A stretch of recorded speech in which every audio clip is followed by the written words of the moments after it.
Chers amis, il y a une monarchie que j'apprécie tout particulièrement chez Seiko. Cette monarchie, vous la connaissez, elle s'appelle King Seiko, pour une famille de montres née au début des années 60 au Japon, qui a une histoire très particulière, qui a une évolution aussi fort intéressante, puisqu'aujourd'hui, chers amis, Seiko présente sa King Seiko Vanac sous une multitude de formes, un nom qui fait écho à des montres présentées au début des années 1970. Vous allez le voir, c'est une montre qui tranche, ce sont des montres qui tranchent avec des boîtiers pleins de formes, des détails assez particuliers sur les cadrans, on les adore. Aujourd'hui, c'est seulement sur les rébilleurs et c'est King Seiko Vanac.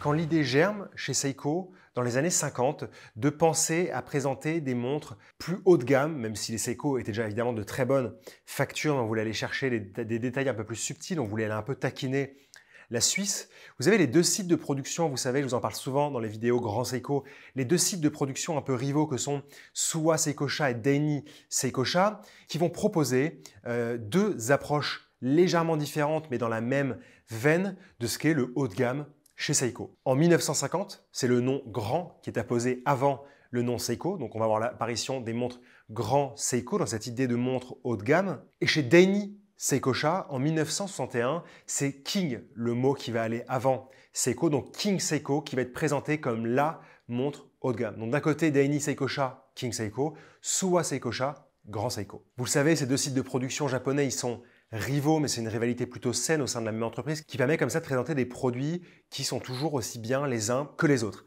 Malheureusement, triste destin pour King Seiko en 1988, quand Seiko souhaite relancer une branche un peu haut de gamme de ses collections de ses montres, c'est Grand Seiko qui va être choisi, et vous connaissez après l'histoire, Grand Seiko aujourd'hui véritablement une société dans la société, même si ça appartient toujours à Seiko, et malheureusement King Seiko ne sera pas choisi. La King Seiko Vanac, la collection de montres King Seiko Vanac, elle apparaît en 1972. Alors, en premier, vous vous dites, mais pourquoi Vanac? Déjà, le nom Vanac, il sonne comme un peu agressif. Et je vais être honnête avec vous, quand j'ai commencé à me plonger à fond dans cette magnifique série qui est Stranger Things, le nom de Vecna m'a tout de suite fait penser à Vanac. Je ne sais pas pourquoi, mais en tout cas, il n'y a pas d'explication sensible à ce nom de Vanac. Mais ce qui est très intéressant, c'était que les King Seiko Vanac étaient à la fois produites par Daini et par Suwa Seikosha. Donc finalement, vous voyez que King Seiko a peut-être un peu réuni les deux entreprises autour du nom Vanac.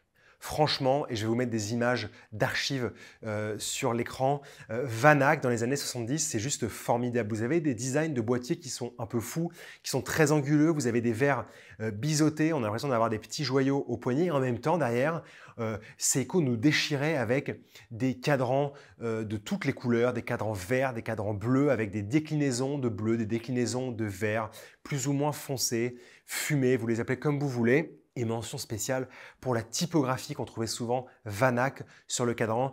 Typographie sortie de nulle part, mais franchement très agréable, qui finalement faisait sens dans cet écosystème Vanac des années 70. Comme vous le savez, King Seiko va disparaître par la suite, mais Vanac va bien rester ancré dans les esprits par rapport à cette foule de détails que je vous présentais. Il faudra attendre 2022 pour voir le retour des King Seiko de série. Alors en 2022, Seiko nous présentait 5 déclinaisons de King Seiko qui étaient juste magnifiques, qui nous rappelaient aux bonnes années des King Seiko avec ses formats particuliers, ses formes, de jolies couleurs, de cadrans. Bref, le lancement était tout simplement une très grande réussite en 2022. En 2024, nous avions le plaisir avec notre chère Éléonore de découvrir quelques nouvelles déclinaisons pop Ivy League qui en même temps remettait l'accent sur les styles japonais qu'on pouvait voir dans les universités prestigieuses américaines de la Ivy League, ou comme ça le côté américain de la chemise, de la veste, ou la façon traditionnelle américaine de porter le costume, la chemise, la ceinture, c'était exporté au Japon, où en fait c'était carrément devenu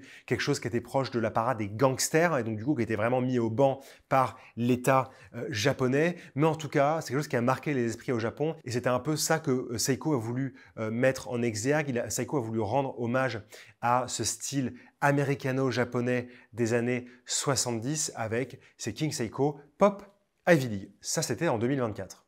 Pour finir un petit peu cette boucle King Seiko avant de vous parler de Vanak, souvenez-vous en 2024, on avait le plaisir de découvrir ces boîtiers un peu dingues inspirés de la King Seiko 45 KCM de 1969, un peu pas disco volante parce que c'est pas exactement la forme, mais en tout cas avec cette idée de petit objet volant non identifié. Et ça, c'était la collection KS 1969, qui est une de mes collections favorites chez King Seiko parce qu'il y a une présence sur le poignet, il y a vraiment une idée affirmée, proche des années 70. Et en plus, quand vous ajoutez à cela la beauté du cadran Edo légèrement violet, c'est juste parfait. Aujourd'hui, en 2025, King Seiko a choisi de relancer la collection Vanak. Alors, pour la relancer, elle a voulu s'inspirer d'un boîtier très particulier de 1969 qui, vous le voyez, avait vraiment des angles un peu dingues et une disposition de cadran qui a été inspirée, qui a été retrouvée dans ces modèles de 2025. Si à l'époque Vanak n'avait pas vraiment de sens, en tout cas on n'a pas retrouvé d'où venait l'inspiration, aujourd'hui Seiko, pour la présentation de ces King Seiko Vanak, nous a trouvé une petite parade. V pour Vibrant, A pour Active, N pour Novel, A pour Alternative et C pour Comfortable. Vous avez du coup comme ça un petit peu un melting pot de tout ce qu'on peut aimer en horlogerie dans le nom Vanak. Mais franchement, si vous connaissez la formule originale et la signification originale de Vanak, nous sommes preneurs en commentaire.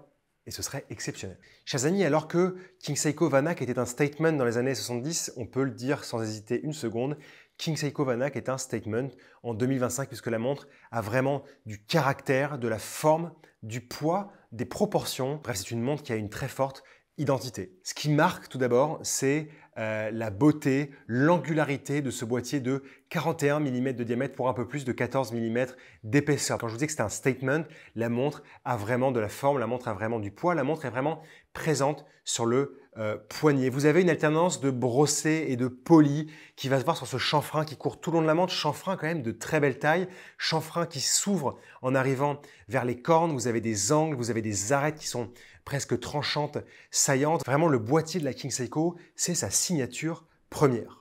L'autre signature, c'est évidemment celle du cadran. Si la première lettre du mot Vanak, le V, se retrouve à la fois sur le contrepoids de l'aiguille des secondes et aussi sur la forme en V de cet index un peu statutaire en applique dorée avec de la matière luminescente à midi, on a un cadran qui a du chien. Vous avez ces lignes en relief qui sont horizontales. Il n'y en a pas beaucoup, il y en a 5 sur le cadran. Vous avez une minuterie en relief d'un bleu plus foncé que le bleu un peu plus clair du centre avec des gravures pour les unités de mesure de minuterie. À chaque heure, on va retrouver un index peint en matière luminescente avec une forme à 5 côtés qui ressemble à un petit bouclier. C'est juste joli, encore une fois, un bouclier, cette idée de force, cette idée de montre de taille avec du caractère. La fenêtre de date, elle est à 3 heures. Elle fait à la fois le lien entre la minuterie et le centre du cadran. Et vous avez, pour finir, en majesté, si je puis dire, cette tête de montre, les aiguilles vraiment larges, dorées, avec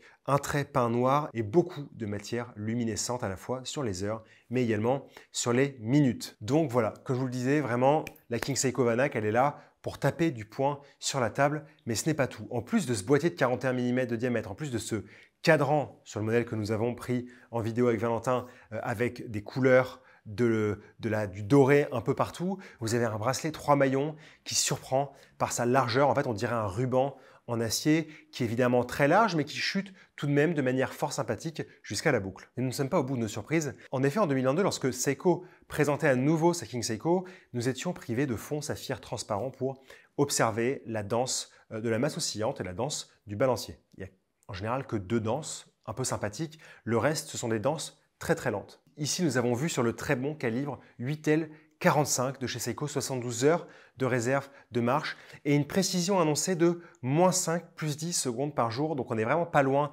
des mesures chronométriques qui sont de -4 plus 6 secondes par jour. Et Seiko fait en cela un effort toujours plus fort pour nous apporter des calibres toujours plus précis avec toujours plus de réserve de marche. Évidemment, on se souvient que King Seiko chez Seiko, comme dans l'esprit originel des années 60, c'est un peu le haut de gamme de ce qui se fait. Cette nouvelle série King Seiko Vanak, elle est proposée aujourd'hui avec 3 cadrans de série et vous allez le voir, 2 cadrans en édition limitée. On va retrouver des cadrans avec des nuances de violet. C'est vraiment la montre qu'on a shootée en priorité avec Valentin parce que pour moi, c'est celle qui a le plus de mordant.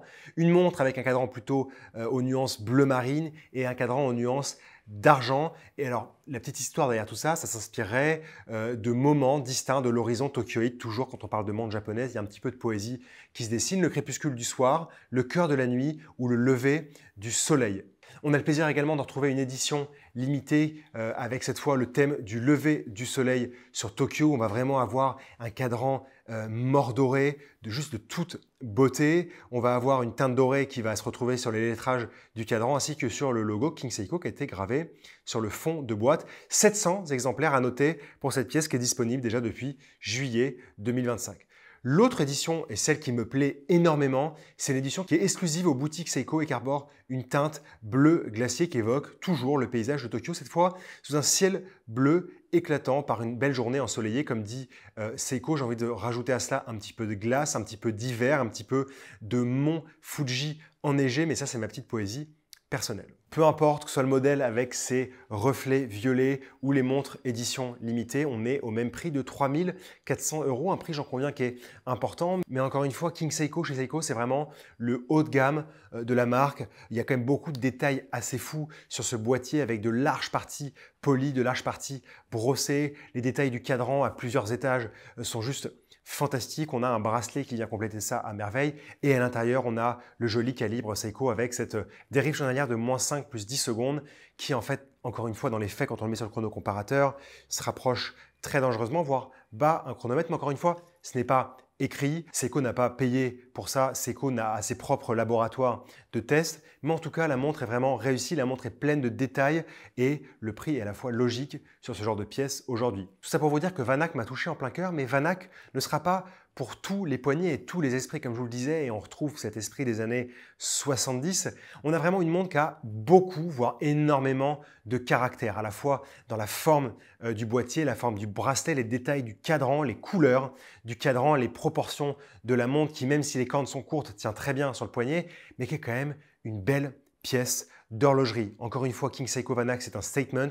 Ça vient compléter à merveille les collections Seiko et King Seiko, et on remercie Seiko pour cela. Dites-nous ce que vous pensez de cette nouvelle Vanak en commentaire ou encore une fois si vous avez la signification originelle de Vanak, nous sommes preneurs. J'aime toujours avoir vos retours et n'hésitez pas à vous abonner si ce n'est pas déjà le cas. On vous aime et on vous dit à bientôt. Merci.